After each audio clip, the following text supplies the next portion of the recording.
Number 5 अमृतचंद्राचार्यांची टीका. गाथा number 7 अमृतचंद्राचार्य.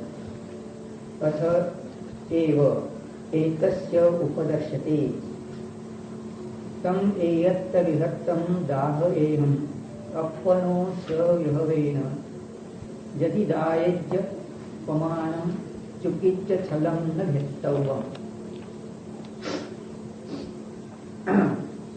पाठीमागील गाथेमध्ये आपल्याला सांगितलं की एकत्व विभक्त्व जे आहे ते या जगाला सुलभ नाही.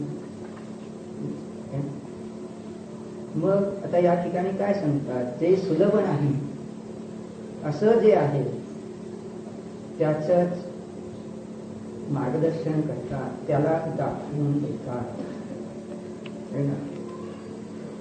खाली जर त्या देशनाचार्यांच्या टीकेतलं शीर्षक वाचलं तर मजा आहे.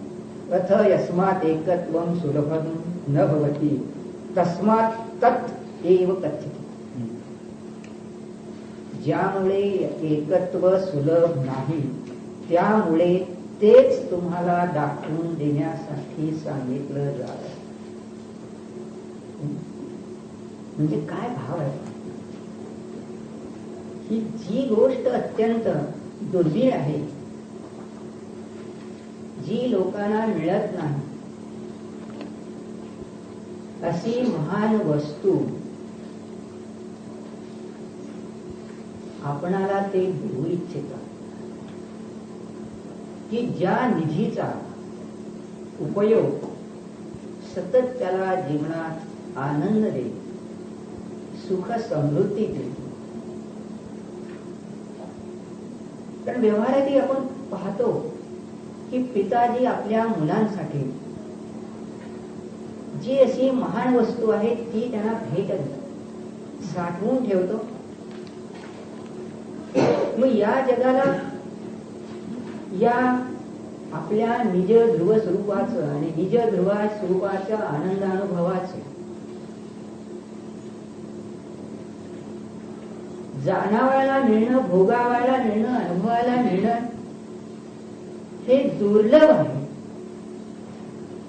आणि जे दुर्लभ आहे, जे दुर्मिळ आहे, जे अलौकिक आहे, जे महान आहे, अशा त्या महान वस्तूलाच ते देऊ इच्छितात. जी महानता आहे ती जर आपल्याला प्राप्त झाली तर म्हणतात फार बरं झालं. कसं सांगतात, काय सांगतात, तम एयत्त विभक्तम. दाखवतच काय सांगतात, ते जे एकत्व विभक्त आहे ते एकत्व विभक्त दाखवेन, दाहेन, दाखवेन.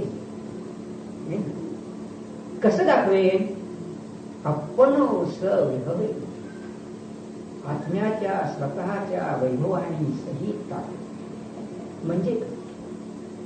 म्हणजे हे आहे की मी माझ्या अनुभवाच्या बळावर दाखवेन. पहिल्या मंगलाचरणात सांगताना सांगितले की केवली सुत केवलीने सांगितलेलं, सुत केवलीने म्हणेन असं सांगितलं, केवलीने सांगितलेलं सांगेन असं. पण येथे काय सांगतात, आता ते हे म्हणत नाही की केवलीने सांगितलेलं सांगेन असं सांगत नाही, तर माझ्या स्वतःच्या अनुभवाच्या बळावर, माझ्या स्वतःच्या निज ध्रुवाच्या अनुभूतीच्या बळावर तुम्हाला हे दाखव, तुम्हाला ही माहिती देईन. त्यांचं कटिबद्धच झालंय, प्रतिज्ञाच केली आहे की समय प्राभूत देईल, समय सार देईल, ही माहिती देईन, तो संकेत देईन.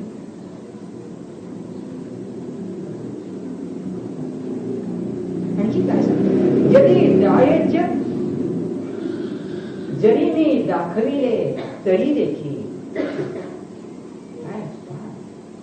जरी दाखविले तरी देखील पमान, तुम्ही त्याचं प्रत्यक्ष अनुभव करून प्रमाण करा. आम्ही तुम्हाला माहिती दिली आणि तुम्ही ती फक्त अंधश्रद्धेने मान्य करा असं म्हणत नाही. ही विशेषता या दिगंबर पंथीयांची, या जैनाचार्यांची किंवा या अनंत बाबाची जी विशेषता आहे ती मोठी विशेषता. आम्ही संकेत करू म्हणतात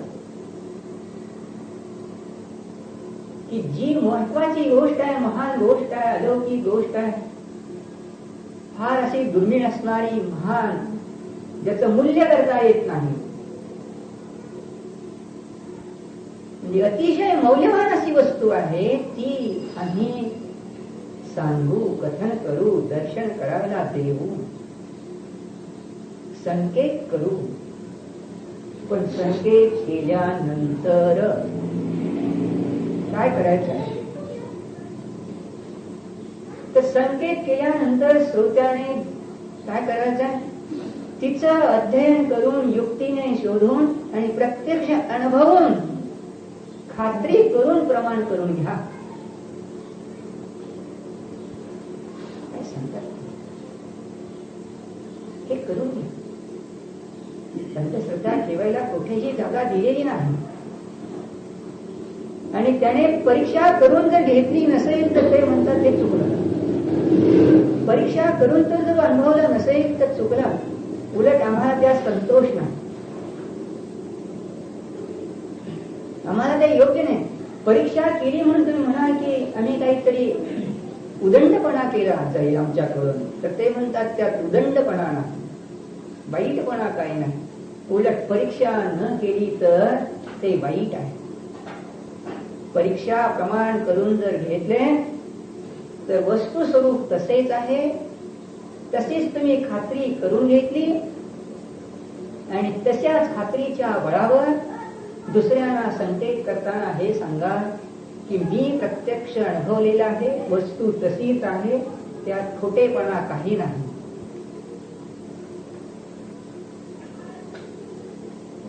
खोटेपणा काही नाही. अगदी आत्मविश्वासपूर्वक, दृढतापूर्वक खात्री असेल.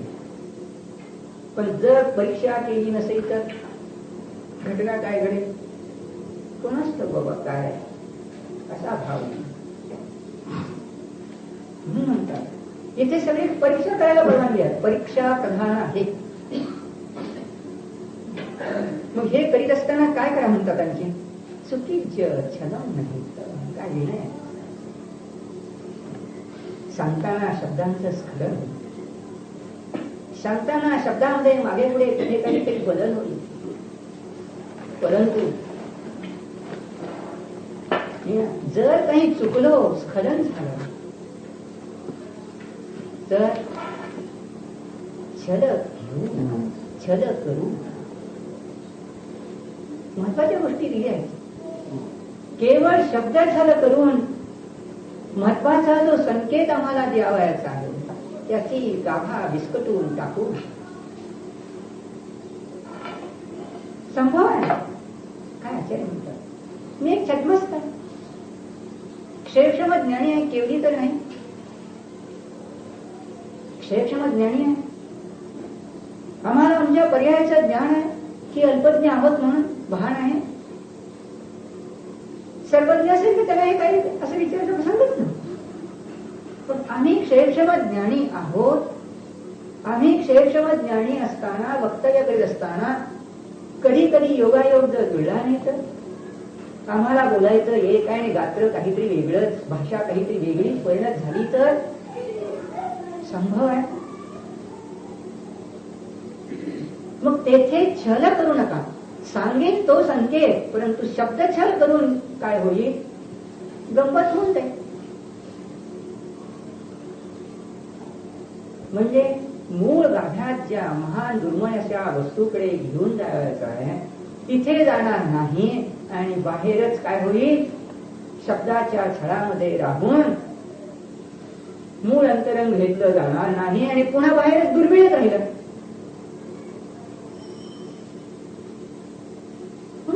जेव्हा सांगतो आहे, कथन करतो आहे, तेव्हा ही एक गोष्ट लक्षात ठेवायची की वक्ता एखाद्या वेळेस शब्दातून कुठेतरी स्खलन झाल्यासारखं दिसून येईल, तर त्यातील मूळ भाव पकडावायचा आहे, गाभा पकडावायचा आहे, भावातील मूळ गाभा पकडावायचा आहे, वरच्या कुठे कोटीत राहायचं.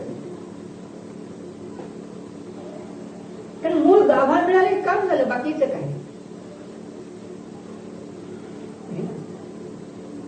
एक तर त्यात त्यांचं काय, एकीकडे तर सांगतायत की मी माझ्या अनुभूतीच्या जोरावर सांगेन, आणि दुसरीकडे विनयाने सांगतायत की तुम्ही त्यातील शब्दाच्या छलात अडकू नका, कारण कुठंतरी काही शब्द चुकीचा पडू शकेल, पण मूळ भाव त्यात चुकीचा असणार नाही, मूळ गाभा चुकीचा असणार नाही. शब्दाचा जिथे संकेत आहे तिथे घ्या, जिथे मूळ गाभा आहे तिथे दाखवा, आणि जर चूक झाली तर क्षमा करा. ती काही तशीच सुंदर आहे. अमृतचंद्र आचार्य कशी छान आहे. सकल उद्भासी स्यात् पद मुद्रित शब्द ब्रह्म उपासना जन्म समस्त विपक्ष क्षोध क्षम अति निस्तुष युक्ती अवलंबन जन्म निर्मल विज्ञान घन अंतर्निमग्न पर अपर गुरु प्रसादी कृत शुद्धात्म तत्वानुशासन जन्म अनवरत स्यंदी सुंदर आनंद मुद्रित अमंद संविदात्मक संवेदन जन्म च यहा कश्चनपि मम आत्मनः स्वहा विभवः तेन समस्तेन अपि यं एकत्व विभक्तं आत्मानं दर्शयेऽहम् इति बद्ध व्यवसायोऽस्मि.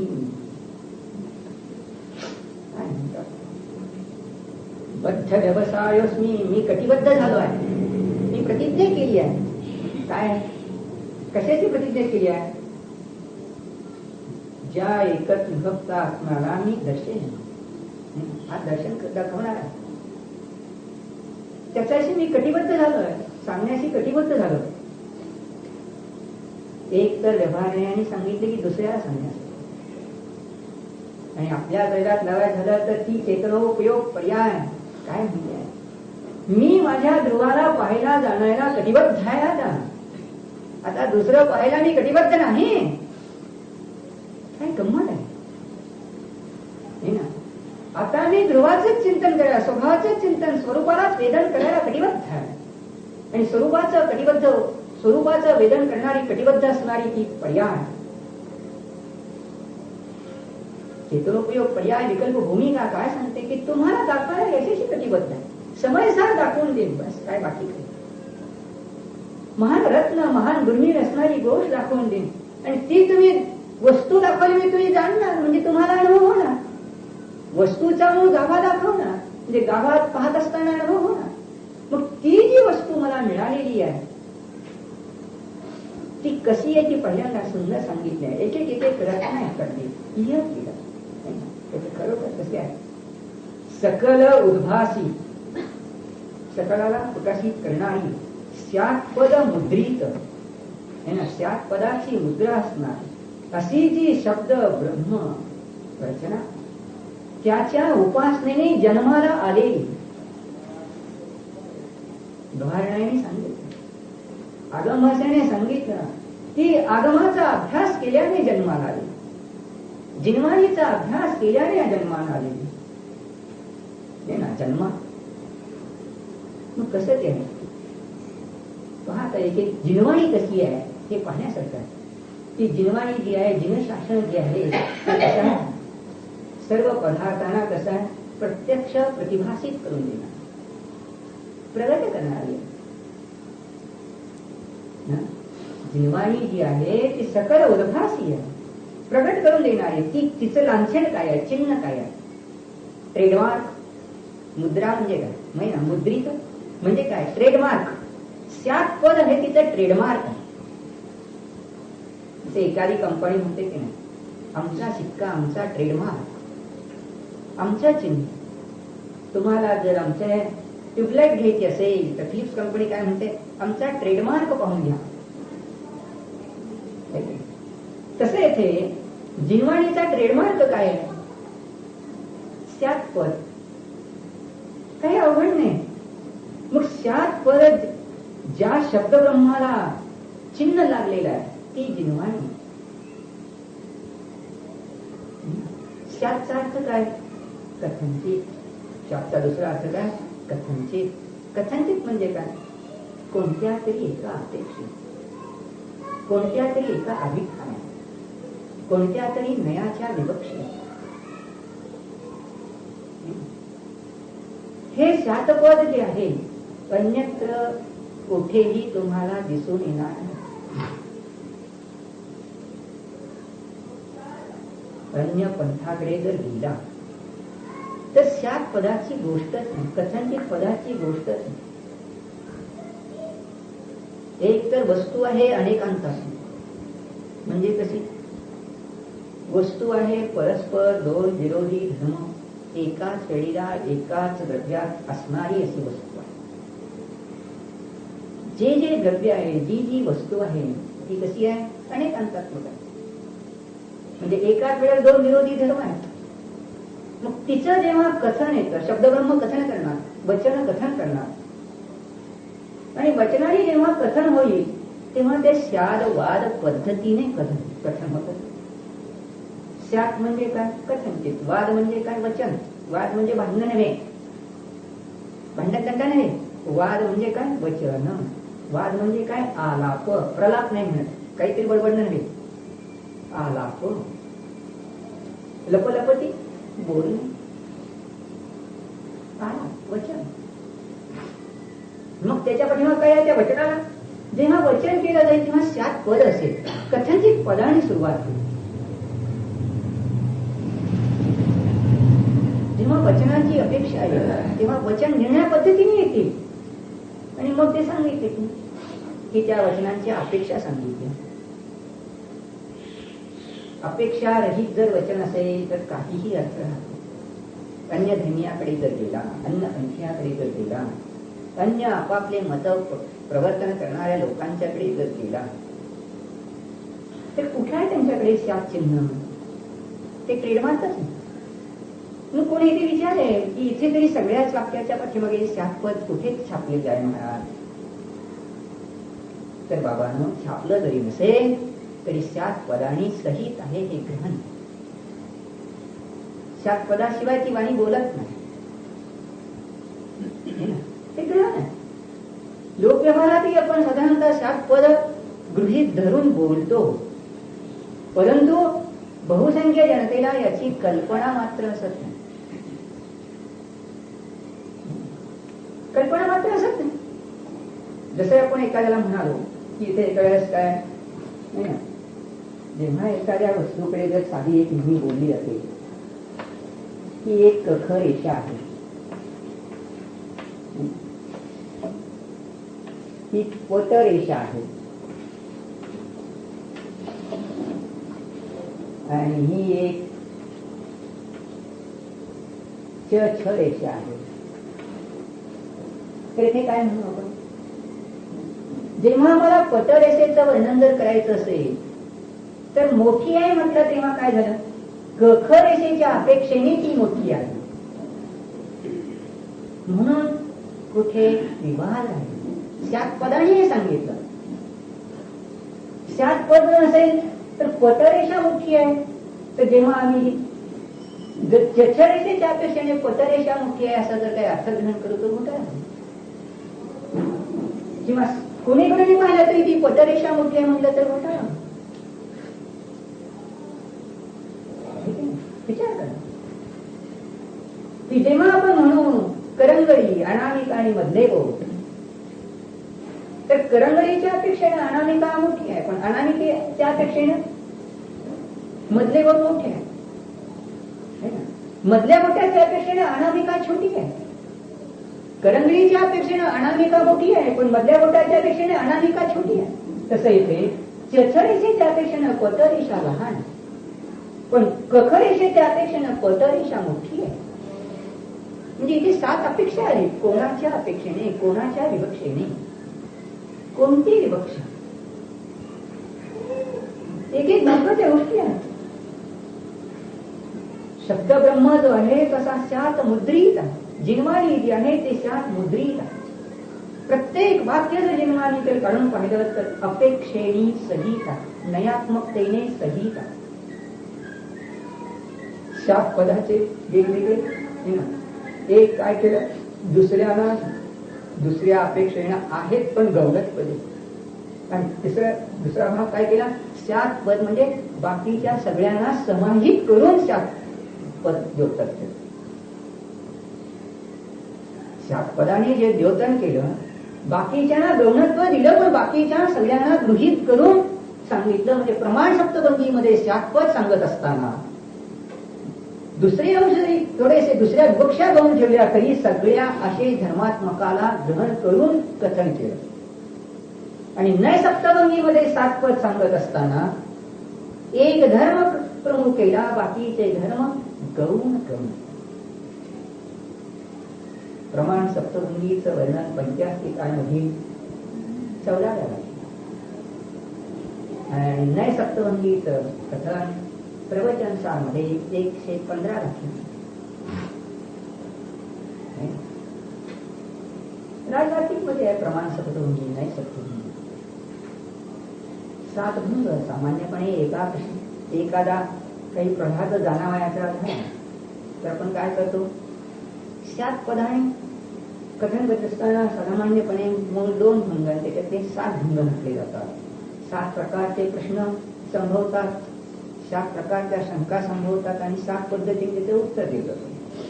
7 आहे, 7 नाही, 7 वक्तव्य, 7 आहे नाही, 7 आहे अवक्तव्य, 7 नाही अवक्तव्य, 7 आहे नाही अवक्तव्य, असे 7 भंग आहेत. सप्तभंग म्हणून सप्तभंगी. सप्तभंग म्हणून सप्तभंगी 7 पद्धतीने कथन केले जाते. 7 पद्धतीने कथनाची कोणती तरी विवक्षा आहे, अपेक्षा आहे.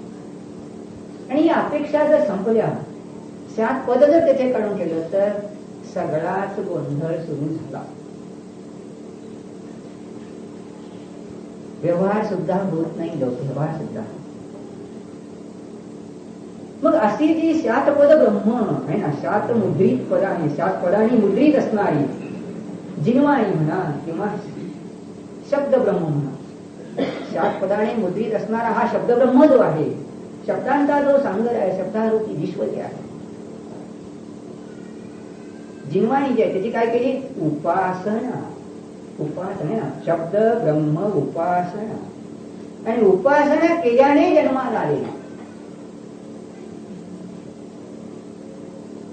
आगमाचा अभ्यास करूनच नंतर जन्माला आले, आगमाचा अभ्यास न करता जन्माला आली नाही. बळ देत आहे. म्हणजे प्रथम जे सांगितलं की केवली सुतकेवलीने जे सांगितलेलं ते सांगेल. म्हणजे केवली सुतकेवलीने जे सांगितलेली माहिती आहे, अशी जी जिनवाणी आहे, अशा त्या जिनवाणीचा अभ्यास केला. अजिनवाणीचा नाही. अनाप्त लोकांनी सांगितलेल्या माहितीच्या अभ्यासाने प्राप्त होत नाही. लगेच त्याचे कथन आहे, विधिरूप कथन आहे, तसं निषेधरूप कथनही आहे. लक्षात घेण्यासारखं आहे. विधिरूप कथन आहे तसं निषेधरूप कथनही आहे. विचार करणार की नाही. म्हणून लोक जेव्हा म्हणतात की कोणतेही शास्त्र वाचून मी आत्मानुभव चाखेन, तर संभव नाही. कोणतंही शास्त्र म्हणजे ज्यांच्यामध्ये वस्तुस्वरूपाचं ज्ञानच नाही, अशाने जे काही वक्तव्य केलं, त्यांच्या वक्तव्याचं तेव्हा त्यांच्या शब्दांचं त्यांनी अध्ययन केलं तर अनुभूती नाही मिळणार, शुद्ध वस्तुस्वरूप नाही मिळणार. कारण ते 7 पद मुद्रित नाही. कशाची अपेक्षा नाही, कशालाही काही लिहून ठेवलं पाहिलं ते म्हणते की नाही, की एकदा सांगितले अहिंसा धर्म आहे ना, आणि दुसऱ्या त्या ग्रंथात काय केलं की प्राणी मात्र मारा म्हणजे मोठा धर्मपालन होईल. म्हणजे अर्थ काय झाला? पूर्वापार गेलो झाला. म्हणजे काही अपेक्षाच नाही, कशाचीच अपेक्षा नाही, काही विशेष समजत नाही.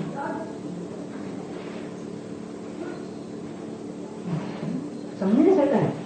नयात शापद देऊन सांगितलं की याचे दोन मुख्य नाही सांगितले, निश्चय नाही आणि व्यवहार नाही. दोन नयात का म्हणलं? दोन दृष्टिकोन, मूलभूत दोन दृष्टिकोन. त्याच्यामध्ये त्यांनी केले तर विशेष विशेष होत राहतात. परंतु मूळ दृष्टिकोन दोन दिले. मी दृष्टिकोनाची अपेक्षा समजलीच पाहिजे. जेव्हा इथे कोणी म्हणतो की मी देवपूजा करेन,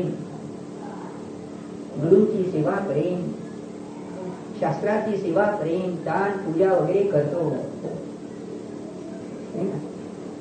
ग्रंथ वाचणार नाही,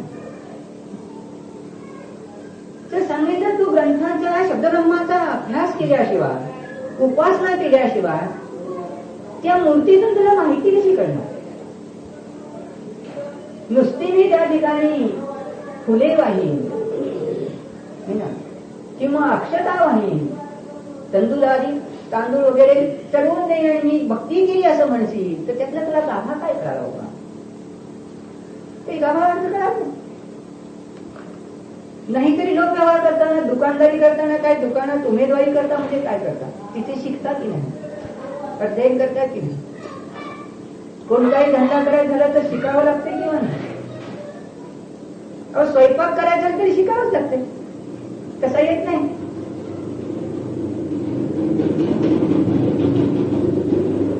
नाही मी डॉक्टरी होऊन आली आहे मग आता स्वयंपाक करेन. अगं पहिले पण तुला फोडणी कशी घ्यायची का माहितीच नाही. फोडणी म्हणजे काय? खायची माहिती आहे. तू डॉक्टरी विद्या शिकली, मेडिकल सायन्स शिकली, परंतु स्वयंपाक शास्त्रात नको का शिकायला? शिकावं लागेल की नाही? शिकावं लागेल.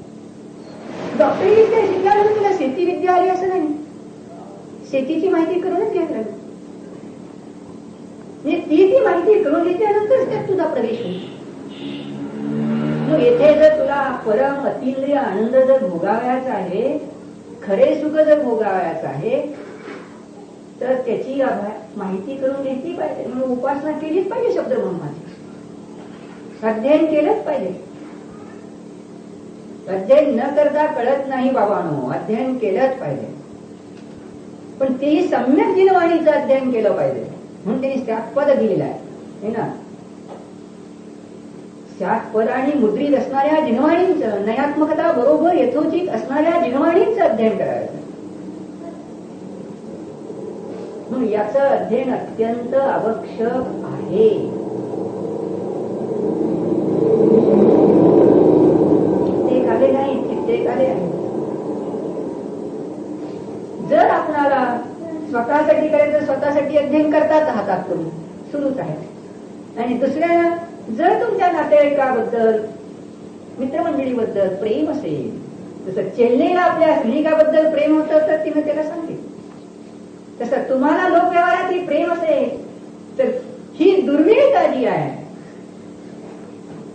ना, खऱ्या आनंदाची सम्यक भोगायची ही दुर्मिळता आहे, ती महारत्ने आता इथे जवळ आहे, ती अनुभवायची असेल तर त्याचं अध्ययन करायची, प्रेरणा देण्याचं काम आहे. भांडण नाही करायचं. प्रेरणा द्यायची पण भांडण नाही करायचं, हे लक्षात ठेवायचं. प्रेरणा द्यायची, बळजबरी नाही करायची.